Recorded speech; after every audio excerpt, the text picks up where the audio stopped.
እንድታስቡ ትፈልጋለሁ። ምክንያቱም አዘነበ በአሁን ሰዓት የመጨረሻ ደረጃ ተብሎ አይሲዩ ውስጥ ነው የሚገኘው እና ሁላችሁም በጸሎታችሁ ያው በጣም ህመሙ ስለባሰ አይሲዩ ውስጥ ነው ያለው። አንተም ስለጠራኸኝ ነው አቻኩለህ እንደው አዲስ ነገር ይኖራል ብዬ ነው የመጣሁት። ምክንያቱም ለዚህ የሚያበቃችሁን እግዚአብሔር ይስጥልን አንተና ጓደኞቻችሁ ናችሁ። ምክንያቱም ያው ሕክምናውን ተከታትላችሁ እኛንም ወደ አዲስ አበባ አምጥታችሁ ጊዜ ሲጠራኝ ያን ነገር ሲነግረኝ በብዙ አይነት መንገድ ነው ያየሁት። በብዙ አይነት መንገድ ማለት ይህንን ነገር አምኜ ባልቀበልም አባትነትን አምኜ ባልቀበልም ነገር ግን መጀመሪያ ላይ የነበረኝን ስሜት ነው ነግራችሁ። ነገር ግን ነፃ መውጣት እንዳለበት አቶ ዘነበ ነፃ መውጣት እንዳለበት ከዛም ባሻገር ደግሞ አቶ ዘነበ ብቻ ሳይሆን እነዚህ የጎሳው አባላቶች ተብለው የሚጠቀሱት በየከተማው ላይ በየቦታው ተደብቆ ያሉ ሰዎች ነፃ መውጣት እንዳለባቸው ያስባለሁ። በጣም ብዙ ወንጀሎችን ሲያሰራው እንደነበረ ሌላም ደግሞ አንድ ሶስተኛ ሰው አለ ፓርትነር ብለው የሚጠሩት ማለት እሱንም እስከማፈላለግ የት እንደደረሰ አድራሻ ሁሉ እስኪጠፋ ድረስ ነው። በጣም አይሆኑ ዜናዎችን የሰማሁት የገዛ ወንድሜ እንደዚህ ያደረገ ማንን ታምናለህ? እንግዲህ በጣም ከባድ ያማለ ግን በቁጥጥር ስር ውለዋል። እግዚአብሔር ይመስገን። በቁጥጥር ስር ያ ማለት ምንድነው? የትኛውም ሰው የትኛውም አይነት መንገድ የትኛውንም ጊዜ ላይ ሊሆን ይችላል ወንጀል ሰርቶ ሊደበቅ ሊሸሸግ ብዙ ነገር። እኔ ምንም ተስፋ የለኝም። ምክንያቱም እኔ ከዚህ በላይ ሰው ማስቸገር አልፈልግም። በቃ የመጣውን ነገር እኔ አምን ብዬ ነው የምቀበለው። ምክንያቱም ባለቤቴም ለቅሶ አሁን ላይ አሰላሙ አለይኩም ወራህመቱላሂ ወበረካቱን። ውድና የተከበራችሁ ውድ ቤተሰቦቼ እንዴት ናችሁልኝ? እኔ ያለሁኝ አልሐምዱሊላህ። እንዲሁም ክርስቲያን ወገኖቼ ሰላም ብያለሁ። ባላችሁበት ሰላማችሁ ይብዛልኝ። ውድ ቤተሰቦቼ ለቤት አዲስ ከሆናችሁ ላይክ፣ ሼር፣ ሰብስክራይብ ያደረጋችሁ አበረታቱኝ። ነበሮቹ ደግሞ በሼር አበረታቱኝ። ውድ ቤተሰቦቼ ቪዲዮን እስከ መጨረሻ እዩት። ዛሬ አስደንጋጭ ነገር ነው ይዤላችሁ የመጣሁት። እንደምታውቁት ሉል ሌላ አባት እንዳለው በህይወት ዘመኑ እስካሁን አያውቅም ነበር፣ ሰምቶም አያውቅም ነበር። በድንገት አንድ አባት ነው ሉልን ፈልጎ አምጦልኝ ሳልሞት በፊት የደበኩት ሚስጥር አለ፣ ስለዚህ ያ ሚስጥር ለሉል ንገረው እባካችሁ ፈልጋችሁ አምጦልኝ ብሎ የተናገረው አቶ ዘነበ በጣም እንደታመመ ዶክተሮችን ደግሞ የመጨረሻ እድል እንደሆነ ልትሞ 3 ወር ቀረህ ያሉት አጋጣሚ ነበር። ሉልን ምንድን ነው ለምን ተፈለኩኝ? በዚህ ልክ ምንድን ነው እኔን የምትፈልጉበት ጉዳይ ምን ተገኝቶ ነው ምን ተፈጥሮ ነው ብሎ ሉልን በቀጥታ እኔ አባት ሊያገኛቸው ክፍለ ሀገር ድረስ ሂዶ ነበረ። ይህ ሲሄድ ጊዜ ደግሞ እንዳያችሁት ዱብዳ ነገር በህይወቱ ሰምቶ የማያውቀው ነገር ነው የሰማው። ስለዚህ ውድ ቤተሰቦቼ እኔ አባት ሉል በስንት መከራ ለምኖ ከአንድ ሁለት የተመላልሶ ነው አዲስ አበባ ያመጣቸው ነበረው። አዲስ አበባ መጥቶም ሕክምና አድርገው ከሚኪን ጋር አሪፍ ቆይታ አድርገው ነበረ። የነዚህ ጎሳዎች የሉል አባት ማን እንደሆነ እንዴት እንደሆነ እያንዳንዱ ሚስጥር ተናግረው ነበር። ያኔ የሉልን ነግረውታል፣ ግን ከሚኪን ጋር ቁጭ ብለው አውርተው ነበር። ሐኪም ቤት ቀጥሮ እንዳላቸው አዲስ አበባ ሉል ነው ቤት አከራይቶ ነው ያስቀመጣቸው ነበረው። ስለዚህ እኔ አባት ዛሬ በጣም በአስደንጋጭና በአስፈሪ ሁኔታ ኮማ ውስጥ እንደገቡ ነው የተናገረው። ሉልን በጣም ነው ያሳዘነኝ። ምክንያቱም ሰው ልጅ እተርፋለሁ እኖራለሁ ብዙ ቦታ ላይ ያደርሳለሁ ብሎ ባሰብበት ወቅት ይሄ ነገር መፈጠሩ ደግሞ በጣም የሚከብድ ነገር ነው። እንግዲህ አላህ አፊያ ያድርገው አቶ ዘነበ። ምክንያቱም የሉል የተደበቀ ሚስጥር ማንም ያላወቀው ሚስጥር ነው የተናገረው። ሉልን እስካሁን ይህ ሚስጥሩ በሙሉ ሳያውቅ ኑሮ ነበረ። ማንም አልነገረውም ነበረ። እንደምታውቁት ትናንት ከእናቱ ጋር ያለውን ነገር ብዙ ከሄደ በኋላ ብዙ ርቀት ከሄደ በኋላ ሉል ብዙ ርቀት ከሄደ በኋላ እናቱም ትላንት ይቅርታ ያደረኩት ነገር በሙሉ በጣም ይቅርታ አጥፍቻለሁ በድያለሁ ብሎ ያለችው ነበረው። ስለዚህ ዛሬ ደግሞ በድንገት ሚስቱ የአቶ ዘነበ ሚስት ከክፍለ ሀገር ተጠርታ መታ ስለ ባልዋ ከወንድሟ ጋር እንዴት እንደሆነ ሉል ያንዳንዱ ጠይቋት ነበረ። ብዙ ነገር እንዳሳለፈው በጣም ጥሩ ባል እንደሆነ ለሕዝቡ፣ ለቤተሰቡ፣ ለሀገሩ ጀግና እንደሆነ ለእውነት የቆመ እውነት እንጂ ውሸት ከህይወቱ ወጥቶ ማያውቅ ለእውነት የቆመ ጀግና ባሌ ነበር። ግን በሱ የመጣ ንብረት ያጣሁኝ፣ ሀብቴን አጣሁኝ፣ እሱን አጣሁኝ። ከምንም በላይ እሱ አጥቻለሁ። ራሴን ወጥቼ እንዳልሰራ እሱን መጠበቅ አለብኝ። እንደውም ዶክተሮቹ ናቸው የመጨረሻ እድልህ ነው፣ ካሁን በኋላ መዳን አትችልም፣ ብርህን ባጨርስ ይሻላል ብሎ ነው ከሐኪም ቤት ያወጡት ነበረው። አንተ መጥተህ ነው አዲስ አበባ ድረስ አምጥተህ ያሳከምከው ነበረው። አሁንም ኮማ ውስጥ እንዳለ ነው የተናገሩት። በጣም አሳዛኝ ነገር ነው። እንግዲህ ካሁን በኋላ ኢዳን የሞት እንግዲህ ፈጣሪ ነው የሚያውቀው። ምክንያቱም የማናችንም ነፍስ በአላህ እጅ ነው ያለው እንጂ በሰው እጅ አይደለም። ያው ዶክተሮችን ሰበብ ማድረስ ነው ከአላህ በታች። አላህ ያዳነው ይድናል። የፈለገ ዶክተሮችን ሕክምና ቢያደርጉ የፈለገ ነገር ብታደርጉ ቀዳችን ከደረሰ ቀዳችን ደርሰዋል እንሄዳለን። ስለዚህ እነዚህ ቤተሰቦች በክራይ ቤት ነው የሚኖሩት የነበረው። የሚከፍሉት ነገር አልነበራቸውም። በጣም ተሰቃይተው ነበረ። ምክንያቱም ሙሉ ንብረታቸው ቤታቸው ሆነ በቃ ያላቸው ንብረታቸው በሙሉ በእሱ ሕክምና ሽጠው ነው የጨረሱት የነበረው። እንኳን በመጨረሻ የምናደርገው ነገር ስናጣ ምንለብሳቸው ልብሶች ነበሩ። ምንለብሳቸው ልብሶች ነበሩ ሽጬ ባሌን ማሳክመው ነበረው።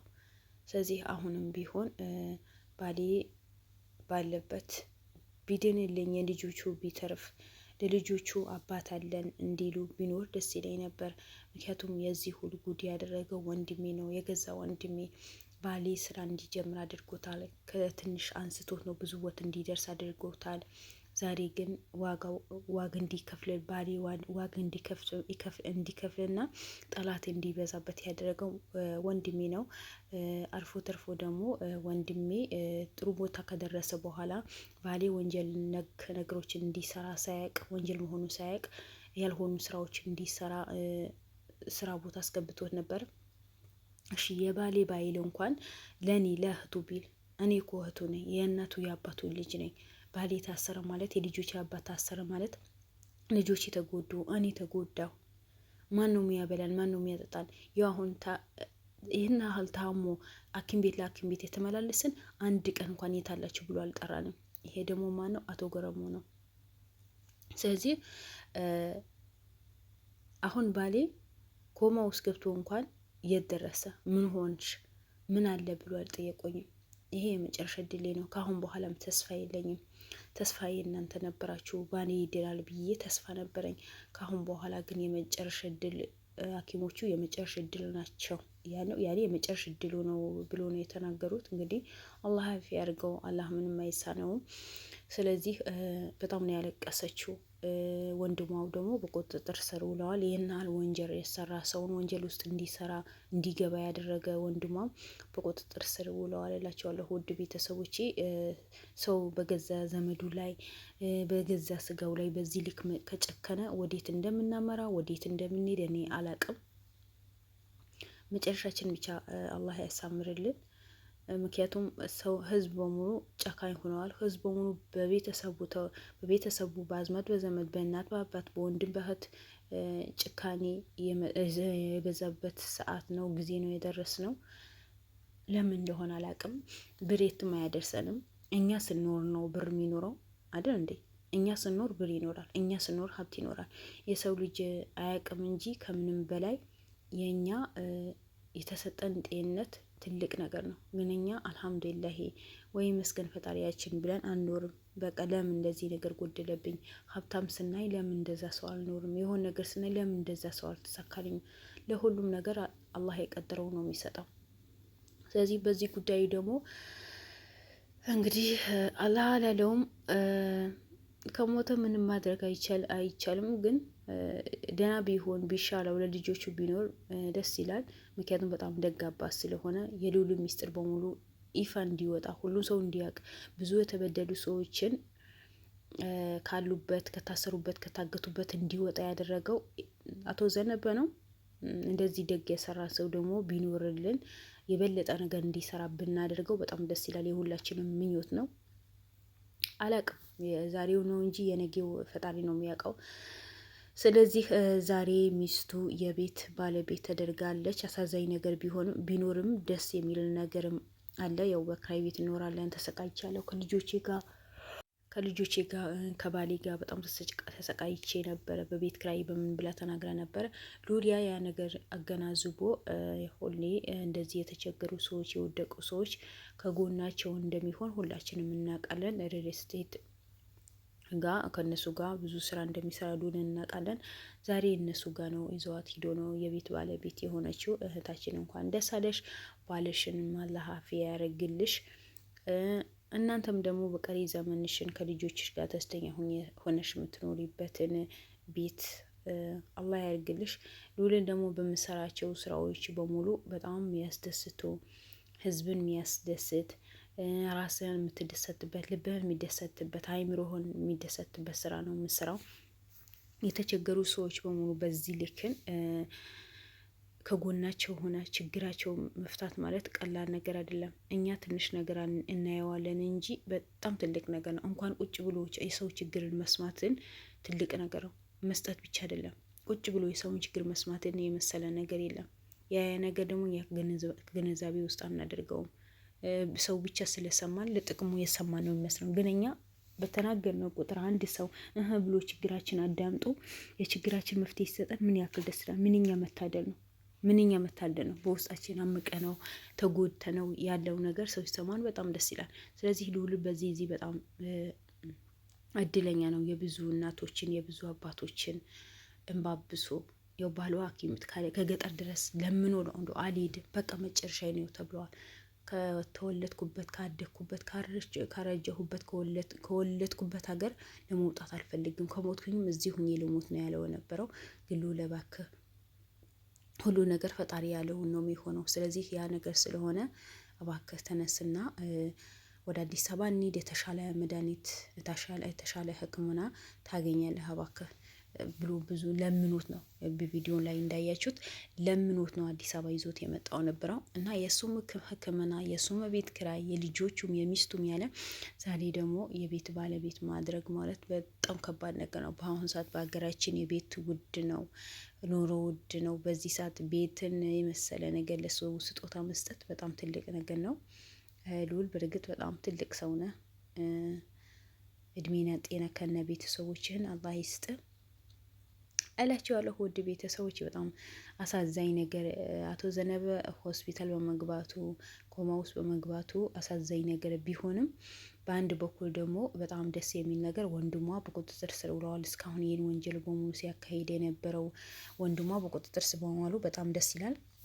ሶስተኛ ደግሞ እሷ ከልጆቿ ጋር ልጆቿ እንዳይበተኑ ቢያንስ ቤት ኪራይ ከሌለባት ሰርታ ትኖራለች፣ ልጆቿ ታሳድጋለች። ባለዋም ከተረፈ እሰየው፣ ካልሆነ ደግሞ አላህ የቀደረው ነው የሚሆነው። ስለዚህ ያ ቤት መገኘቷ በጣም ደስ የሚል ነገር ነው። የዚህ ሁሉ ልፋትና ጥረት ደግሞ ልዑል ነው። ሁላቸውም ልዑልን ማመስገን አለባቸው። ልዑል ብዙ ነገር ነው የሚሰራው። ያልታወቀለች ጀግና ነው። የእናቶችን እንባ የሚያብስ ጀግና ነው እላቸዋለሁ ውድ ቤተሰቦቼ። ስለዚህ ልዑልን ነው አበረታቱት። እኔ ማበረታቱኝ እባካችሁ አበረታቱኝ። የምር በጣም ቻናል እየሞተ ነው። ስለዚህ ከፍ ከፍ አድርጉኝ፣ ቪዲዮን ሼር አድርጉ፣ በላይክ ጀምሮ። ተወዳችኋለሁ። በቀጣይ ቪዲዮ እንድንገናኝ ሰላም ቆዩልኝ። ወሰላሙ አሌይኩም ወረህመቱላሂ ወበረካቱ።